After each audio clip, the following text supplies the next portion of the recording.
Hey, this is Ish Monroe here, getting prepped for 2014 and the equipment that I'm using. You know, kind of like I said in the frog video, if it ain't broke, you don't try to fix it. And everybody knows that I've been fishing the Steez 8-foot flipping stick that I helped design, you know, teamed up with the Team Daiwa Type R reel. That's a 7:3-to-1 gear ratio, 65-pound maximum braid for punching. And you know, when I went to Okeechobee, I was flipping a big jig and punching. This is the equipment it's set up. So you know, after you win $100,000, you definitely don't want to change your equipment. So let's talk about the rod.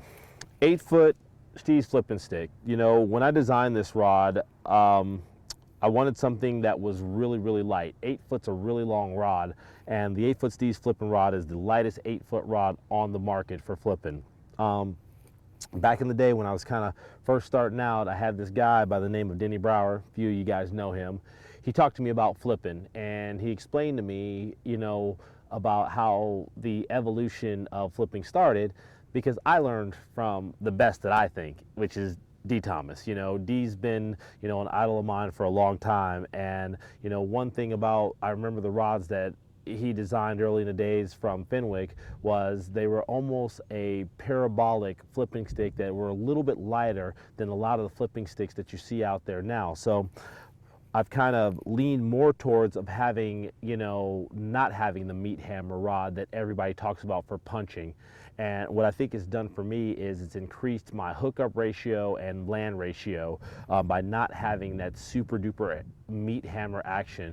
You know, this one's actually a heavy action, not a extra heavy action rod, and it does have a lot of tip to it. It actually bends about 55% of the rod actually bends in this situation. The tip allows you to have sensitivity. The tip also allows you to, when that fish grabs onto that big 1.5 ounce, 1 ounce river to sea tungsten weight, it allows that weight to slide through so that all that fish is going to get is hook.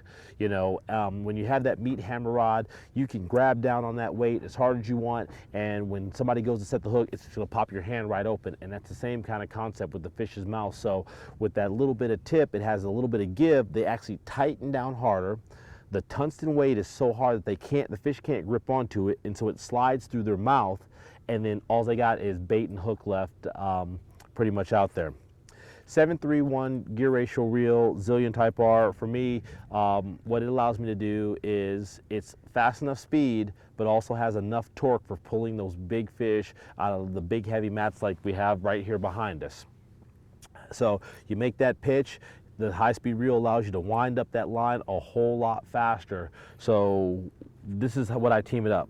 65-pound braid anytime I'm flipping that big 1 ounce jig, 1.5 ounce weight, anytime I'm punching, you know, any type of matted vegetation, this is the equipment that I use.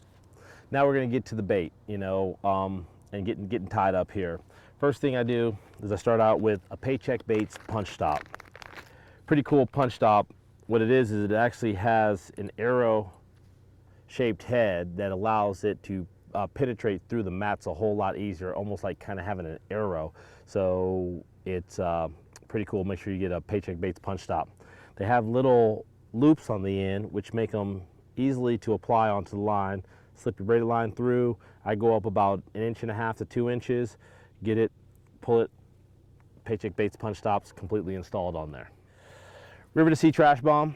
Everybody knows how much I love these. The really cool part about the River to Sea Trash Bomb is a couple things. It has a matte finish on it, which doesn't make it so shiny. And with that matte finish, I firmly believe that when they're in that dark, you don't want that shine because it doesn't look natural to the fish. Secondly, I think that matte finish also allows them to hold on to it just a little bit longer. And thirdly, it comes with a little insert that you can see right there that tungsten's so hard that it has no give, unlike lead, so that it'll cut your line. So when you apply that insert in there that the weights already come with from River to Sea, you don't cut your 65-pound maximum braided line. Insert on like so.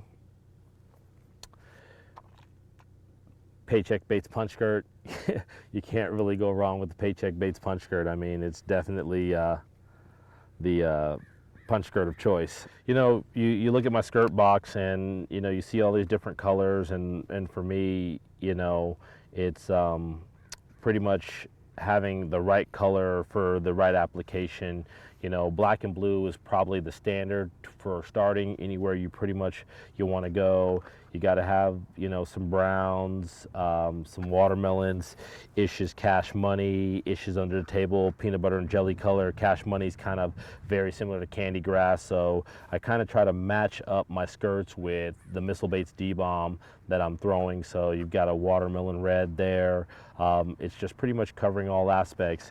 You know, you got an orange and green pumpkin and with a little bit of red in it, which is a real good crawdad pattern that you want to go with in the summertime. But, you know, when I'm first starting out, you know, right here, black and blue or going with the cash money are my two first choices. This color here, basically black and blue, definitely imitates Bruiser Flash, which is the color that I used when I was fishing down at Lake Okeechobee.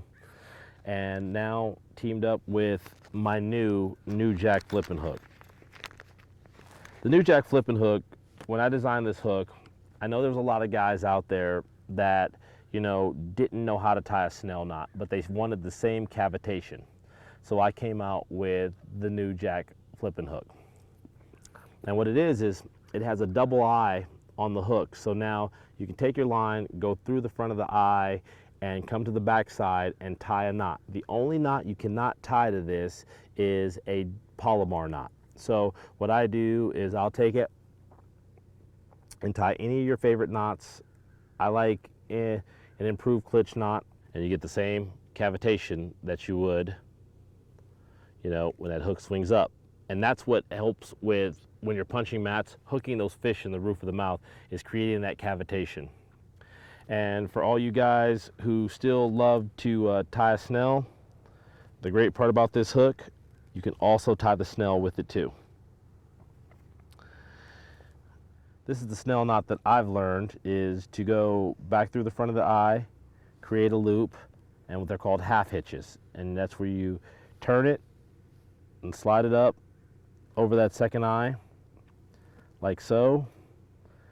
I do 3, 4, 5 half hitches, depending on, you know, fishing for 3-pounders, you only have to do 3.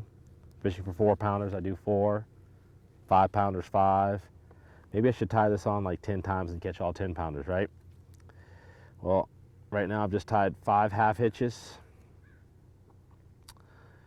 Slide that snell up.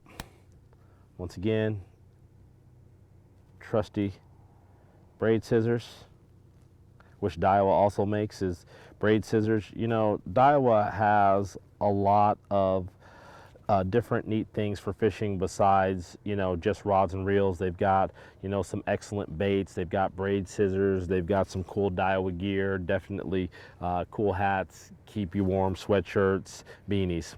But once again, you're getting that same cavitation out of the hook, whether you tie the snell or whether you don't tie the snell with the new Jack flipping hook by River to Sea. The second eye also is a keeper. And this keeper, what it does is it holds the bait on straight. So when you're tying on your Missile Baits D-Bomb on here, it's definitely going to keep the bait straight. I try to keep it simple. You know, there's so many different colors of D-Bombs out there, but these right here are pretty much my colors that I try to stick to of choice. You know, obviously green pumpkin being, you know, probably one of the hottest colors in the country.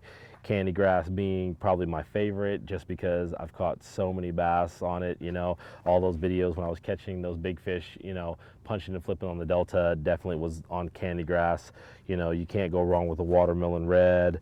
Blue June bug is kind of that blue with a June bug color, which is pretty awesome. Green pumpkin red, definitely, you know, when those fish start getting on the bluegill beds or the shell crackers, you know, green pumpkin red is definitely way to go. You know, you got Bruiser Flash, black and blue, which is, you know, standard anywhere you go, definitely in the country. And, you know, Oxblood Light, this is actually a Tackle Warehouse exclusive color, which is in Oxblood Light. And then I've got a black blue with green pumpkin, which is also an amazing color. This is the 5/0 new Jack flipping hook by River to Sea. Pretty much, like I said, it's going to serve as a keeper. One thing about this is you're actually going to go in a little further than you normally would. So I go down probably, I would say 6 to 8 ribs, push it through. I pull that keeper all the way in before the last rib so that it holds the bait straight. And then I pinch the bait, get it lined up where it's nice, neat, and straight, and has a real natural presentation.